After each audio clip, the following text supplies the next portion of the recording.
Well, hello. Hello, West Des Moines. My name is Jack Whitfer. I am a state senator from Ankeny, and I'm also the state chair for the Marco Rubio campaign here in Iowa. I want to thank you for coming out tonight to hear Marco's vision for a new American century. And we appreciate your support.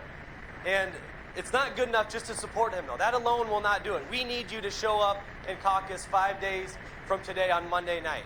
And please, before you leave, we have these commit to caucus cards. And all you're committing to is that you will show up next Monday night, 7 o'clock p.m., sit through a 1-hour meeting, write down Marco Rubio on that piece of paper, and that's it. That's all we're asking. But if you fill out the card, we can stay in touch with you. We can remind you the day, the time, the location of your caucus so that you have everything you need to go support Marco in the caucuses.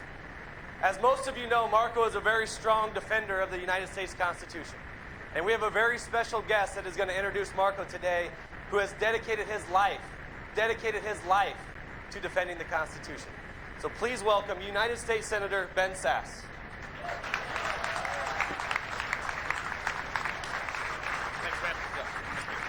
Thank you, Jack, and thanks to all of you for being here. And Jack, I just want to say in front of everybody, thank you for not doing what he said he was going to do out back. I am a U.S. Senator from Nebraska, but I've never been in politics before, and I am first and foremost a dad and a Husker football addict. And as I was arriving, I know, Jack said that we were pivoting the topic of tonight's town hall to be exclusively game from 2 months ago, and I just want to say that's too soon. It'll be too soon for 15 more years. So I want to tell you two things. One about this race and your duties on Monday night, and one about Marco Rubio. As I mentioned, I'm a dad. I have 3 little kids, 14, 12, and 4, and I've never been in politics before. And I ran for the U.S. Senate a year ago because of people like Marco Rubio who are fighting to make sure that we pass along a great and free and opportunity-filled country to the next generation. And we're not on a healthy path right now. I believe in this country that we have inherited something that is unbelievably precious. The American system of government and America on the world stage truly is exceptional across human history because the U.S. Constitution is the most extraordinary political document that's ever been written. The U.S. Constitution, in summary, says this. It says throughout almost all of history, people have believed that might makes right and the king can do whatever he wants, and the people are dependent subjects who wait for the king to give them permission to do things. And our founders said, that is not the nature of humanity. That is not the way God created us. God created us with dignity and with great human potential. And we believe that our rights come to us from God via nature. And government is just our shared project to secure those rights. Government is not the author and source of those rights. And I am here to tell you tonight that we as a party have a really important responsibility, and you as Iowans on Monday night have a really important responsibility. We already have one party in this country that's gone post-constitutional. We don't need another one. We already have one president in this country who doesn't believe in executive restraint, and we don't need another one. And right now, we have a front runner in this race that says some sort of strange things. If I'm elected president, this front runner recently said, I'll be able to do whatever I want.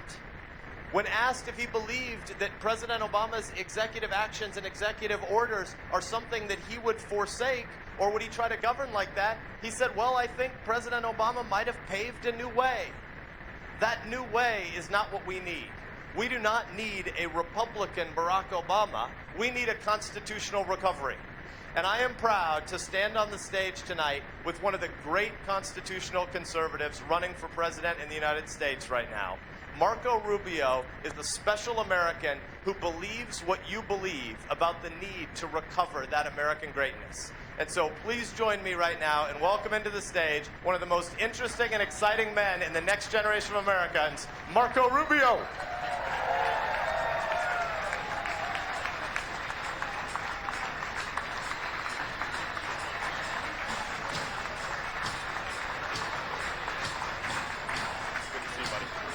What is that? Thank you. Thank you very much, man. I'm really grateful. Thank you very much.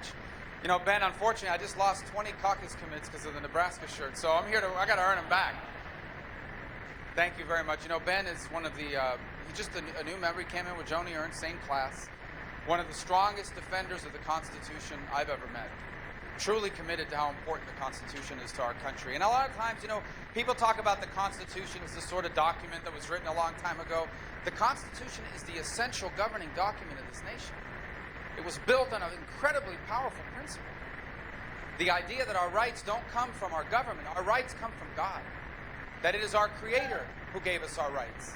And it is the job of a limited government to protect those rights.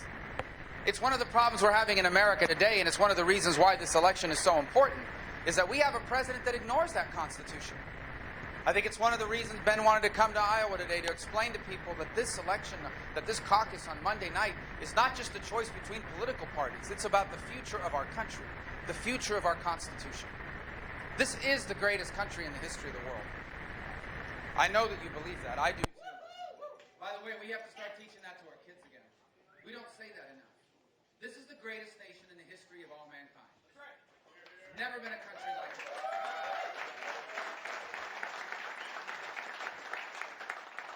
We are a great country. We just have a really bad president. And we're going to change that this year. We're going to change that in 2016. Some people say, well, you know, you say he's a bad president because you're a Republican. No, I say he's a bad president because I'm an American. Because I'm an American and I see what he's doing to this country. It begins by this lawlessness of just ignoring the Constitution summarily with these executive orders that basically violate the Constitution, the separation of powers. You have a president that is convinced that America is an arrogant global power that needs to be cut down to size. And let me tell you the result of this disaster as a president is the fact that there are now millions and millions of Americans who are starting to believe that the American dream is dying and that our nation will not be special for much longer. This is not speculation. I see a lot of young people here. By the way, you guys were just on Fox News. You don't know that? They were doing a live shot from here, and a lot of you guys came out in the background, and the people on the commentator said, there's a lot of drinking going on at this rally. Make sure you tip your servers, all right? Right, make sure you tip your servers. Make sure you tip your bartenders. My dad was a bartender.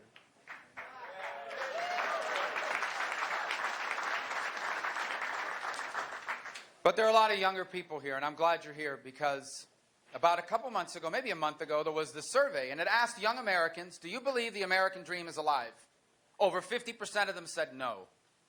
Do you know how devastating that would be if, in fact, our future, these young Americans come to the conclusion that the American dream is dead? And I know why they feel that way. They feel that way because this president's been a disaster, and they feel that way because this country's headed in the wrong direction. And that's why we cannot afford to elect Hillary Clinton or Bernie Sanders to be president of the United States. That cannot happen.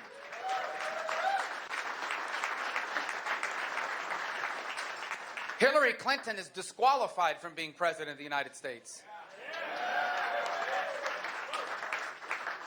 This is a person that put classified information, very highly classified information, on her private server, exposing it to foreign intelligence agencies. She can never be commander-in-chief because she lied to the families of the victims in Benghazi. And anyone who lies to the families of people who have died in the service of our country can never be commander-in-chief of the United States of America.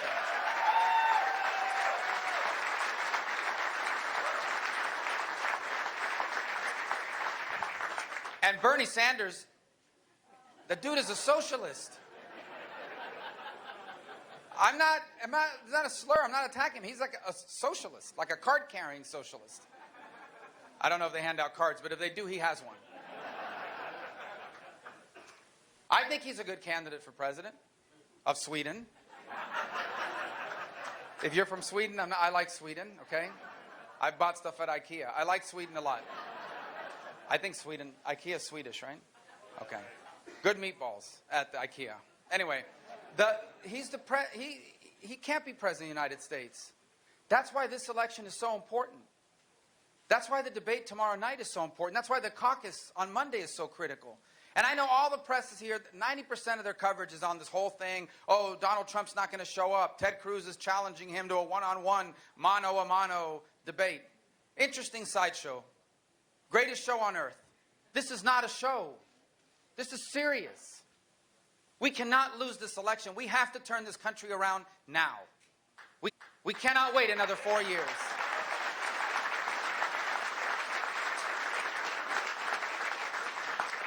And lest you think I'm just a partisan about this, I think both parties are messing up America. I think Washington is completely out of touch. That's why when the whole establishment, the same people that were against me in 2009, when I ran for the Senate, came to me this time and said, you can't run for president. You've got to wait in line. You've got to wait your turn. I said, wait for what? After 7 years of Barack Obama, this is not a time for patience.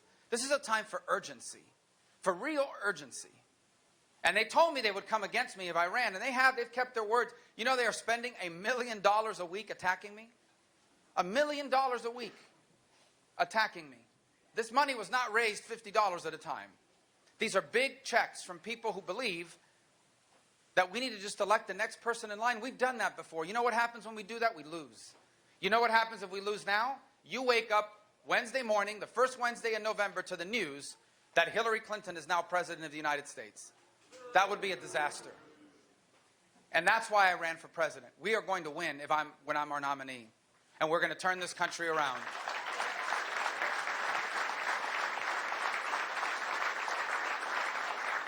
We are going to win because I will unify this party. I know we have differences, and we should debate them. They are important.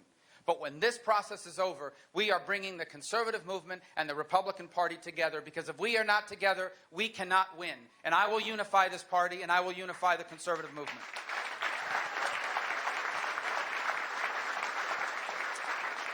But that alone will not be enough. We're going to have to go out and find new conservatives. And that means taking our message to people that have not voted for us before. And they haven't voted for us before because the Democrats have been telling them, Republicans don't care about people like you. I will take our message to them because I will be able to tell them what you are facing, I have faced. What you are living through is how I grew up. The Democrats cannot lecture me about people living paycheck to paycheck because I grew up paycheck to paycheck. My father worked in a bar, not unlike the one right there, for decades, and raised our family living paycheck to paycheck.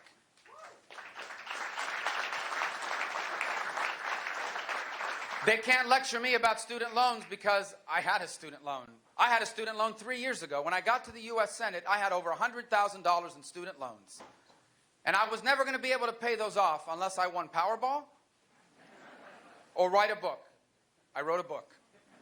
It's called An American Son, now available on paperback. And they can't lecture me about how hard it is to raise children in the 21st century. Because Jeanette and I are raising 4 children right now, and it is harder than ever to ensure that those kids are growing up with our values instead of the values they keep trying to ram down our throat in the popular culture. I will take the conservative message to people who have not voted for us before, to the single mothers who are trying to live on $11 an hour while raising their children by themselves, to the students buried under student loans, to the people that want to fix airplanes and fix cars or work in a factory for a living and can't find quality vocational training because in America we've stigmatized it. I will take our message to people that have not been conservatives, and I will convince them that conservatism is the right approach for them and for America. But I think our candidates need to be able to do more than just win an election. They have to tell you what they're going to do when they are president. And I have spent this entire campaign telling people what I will do when I am president. Because anger is not a plan. You have a right to be angry. You should be angry. People run for office, they get elected, and they don't do anything. They just immediately start working on winning the next election. I'll be working on winning the future. I'll be working on solving our problems. And I have outlined exactly what I will do. First, I'm going to take the oath of office. I am going to swear to uphold that Constitution that Ben Sasse is here to defend today. And I'm going to mean it.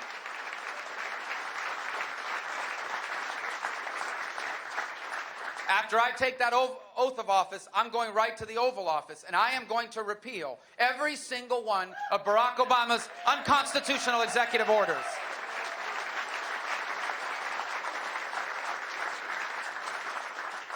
We are going to rebuild our economy. You know what our message is for people who today are struggling, don't make enough, and everything costs more? We are going to make America, once again, the best place in the world to create the best paying jobs of the new economy in the 21st century. We're going to get rid of Obamacare. We're going to get rid of Obamacare once and for all. In fact, I'm the only one that's ever done anything about Obamacare that's running for president. Because in 20, rid of the bailout fund, they were going to use your taxpayer money to bail out private insurance companies. And we stopped them from doing that. And now the commentators are saying, oh, that's going to lead to the collapse of Obamacare. Terrible thing. Yes, I hope so. But whether it does or doesn't, when I'm president, Obamacare is gone. We are going to repeal it.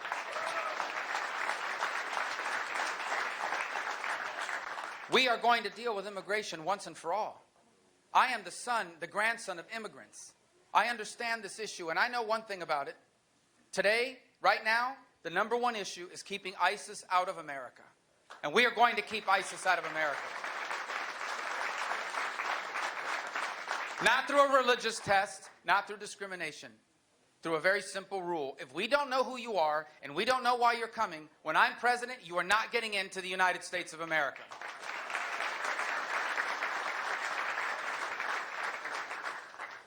We're going to secure our border. As the son of immigrants, I know that securing our border is not anti-immigrant. It is what sovereign countries do. We're going to hire 20,000 new border agents instead of 20,000 new IRS agents. We're going to finish the 700 miles of fencing and walls that the experts tell us we need. We're going to have mandatory E-Verify, a mandatory entry-exit tracking system, and we're not doing anything else until all of that is done and it is working. And then we'll deal with the rest of it. We're not going to have amnesty.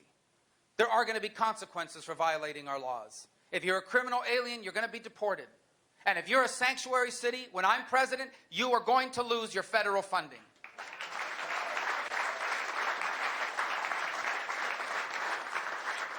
And we're going to keep America safe. Because national security is the most important job of a president. And that's why Barack Obama is a disaster. He is gutting our military. The world is a dangerous place. You got a lunatic in North Korea with nuclear weapons. You have the Chinese stealing our secrets, hacking our computers, building their military, taking over the South China Sea. Vladimir Putin is poisoning people. Did you read that last week? Poisoning people while sowing instability in the Middle East and in Europe. Iran is about to get $100 million of sanctions relief. What do you think they're going to use that for? They're not going to use it to build hospitals. They're going to use it to build bombs, nuclear weapons, and rebuild their military and sponsor terrorism. And then ISIS. Do you know how the president described ISIS at the State of the Union? Just a bunch of guys on the back of pickup trucks. Well, that explains everything about his failed foreign policy. They are not just a bunch of guys on the back of pickup trucks. ISIS is a group that now has over a dozen affiliates in over 13 countries. They're in Indonesia now. They're starting to pop up in the Philippines, Turkey, Lebanon, Libya, Jordan, Saudi Arabia, Egypt. You saw what they did in Paris. You saw what they did in San Bernardino. In the face of all these threats, he's gutting our military. We spend so little on our military now, we're going to have the smallest army since the end of World War II. The smallest Navy in 100 years. The smallest Air Force with the oldest airplanes in our history. That isn't fair for our country. That isn't fair to the men and women who serve us in uniform. When I am president of the United States, we're going to rebuild our military because the world is a safer and a better place when America is the strongest military in the world.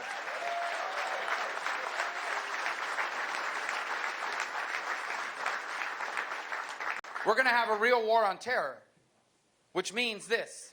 The best intelligence agencies in the world are going to tell us who the terrorists are and where they are. The best military in the world is going to destroy them.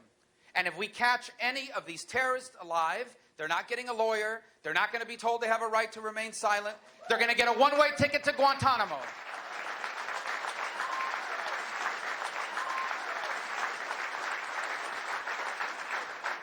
We're going to take care of our Veterans Day. We thank you for your service.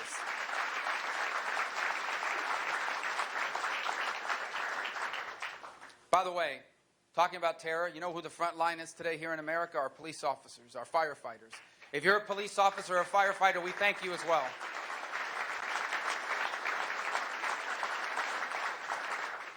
I'm so tired of hearing our police officers beat up in the media. So I thank them for their service. But what we're doing to our veterans in America is immoral. That's going to change when I'm president. If you're not doing a good job at the VA, you're going to be fired. And our veterans are going to be able to take their VA benefits to any hospital or any doctor that they want. Not wait in long lines. And we're going to turn this country around. But first we have to win. We are not going to win if this campaign becomes a sideshow. We've all been entertained by some of the things that have happened over the last few months. We've all watched some of the theatrics that go on, even up to today. Who's going to show up, who's not going to show up, who's challenged who to what. All that's very interesting. It makes for good television. It doesn't solve our problems. Our problems are real, and we need to confront them. Because if we solve our problems, our opportunities are extraordinary. This country has a chance to be better than it's ever been. Our children have a chance to be the freest and the most prosperous Americans that have ever lived. But that's not going to happen if we keep playing games. And that's not going to happen if Hillary Clinton or Bernie Sanders is elected. In fact, if Bernie Sanders or Hillary Clinton is the next president of the United States, everything Obama has done to this country becomes permanent. The next president will nominate at least 2 to 3 Supreme Court justices. What kind of justices are we going to get if it's Hillary Clinton who's choosing them? You're not going to be happy. Obamacare becomes permanent if she wins. The executive orders are here to stay if she wins. Our military continues to get cut if she wins. Our standing in the world continues to diminish if she wins. ISIS will continue to grow unchallenged if she wins. And the American dream will continue to slip away if she wins. This is a serious election about serious issues and serious opportunities. And that's why today I'm asking you for your vote. I need you to caucus for me on Monday night.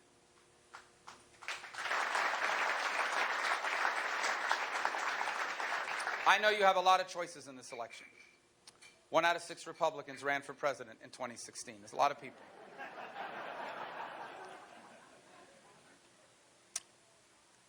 But I want to tell you why I'm running. America is not just the country I was born in. I say this all the time because it means so much to me. America is not just the country I was born in. America is the country that changed the history of my family. I told you briefly about my father. Many of you know the story. Some people have told me. I've already heard it. Here's why I always share it, because it explains everything I need to know about America. My parents came here in 1956. They knew nobody, really. They had a few relatives living here. They had no money, not much of an education. My dad stopped going to school when he was 9 because his mother died. He had to go work, and he would work for the next 70 years of his life. When my parents got here, life was really hard. My parents barely spoke English. The story in our family is that one of my cousins, older cousin who was living here, had been here in school for a couple of years, phonetically spelled out on a piece of paper the words, "I'm looking for work," or "I'm looking for a job." Those were literally the first words my father learned in English. But their life here was hard, especially at the beginning. They were discouraged. Let me tell you what their life looked like less than 10 years after they arrived. Less than 10 years after living in those circumstances, my parents were homeowners. Not a mansion, but a nice home in a safe neighborhood. Years after that, my parents retired, and they retired with dignity and with security after a long life of work and sacrifice.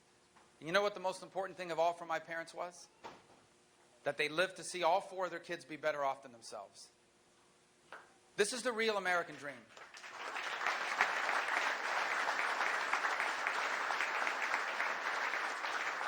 We are not a great country because we have a lot of rich people.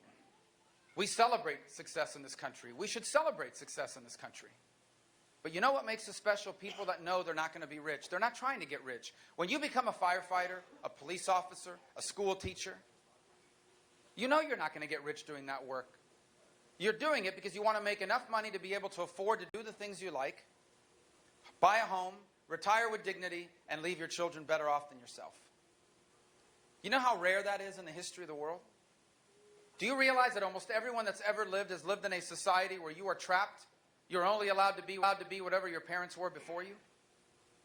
But America's been different. And that was not an accident.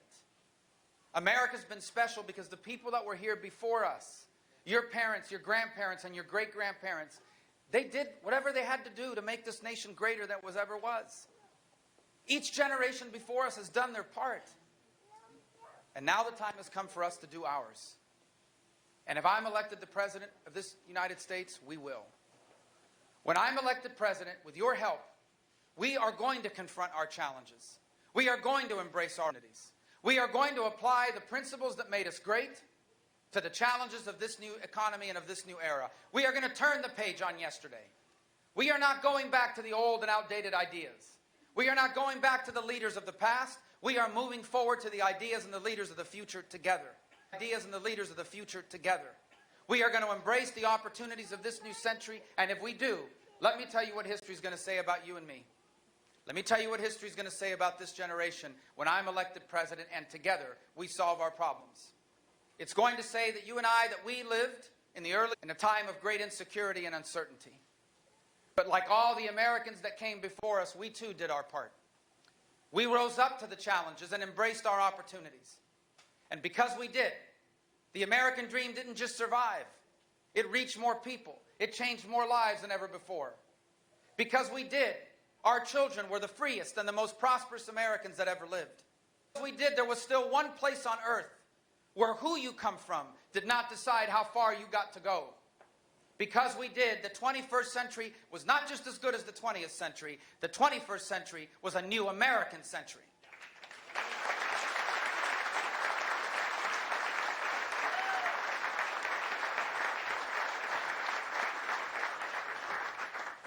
Now the time has come for you to decide. We are just a few days away from you going into a caucus place and being the first Americans to decide what comes after Barack Obama. And I'm asking you for your vote right now. Not just am I asking you for your vote, I'm asking you to go out and find more people to come with you to the caucus. And if we do this together, we can turn this country around. You've heard the speeches, you've gone to the rallies, we even bribed you with some drinks. Actually, I don't think it's an open bar. You're going to have to pay. Oh, why didn't I think of that, right? Now it's time to decide. I'm asking you Monday night, go to your caucus site and vote for me. I'm asking you before you leave here today, if you haven't already done it, sign up for our campaign so we can stay in touch with you. We're not going to bombard you. Well, we're going to bombard you with emails between now and Monday. And then we're going to leave you alone until September when we come back. And I'll be the nominee, and we're going to win Iowa, and I'm going to be the next president of the United States. Thank you, and God bless you. Thank you.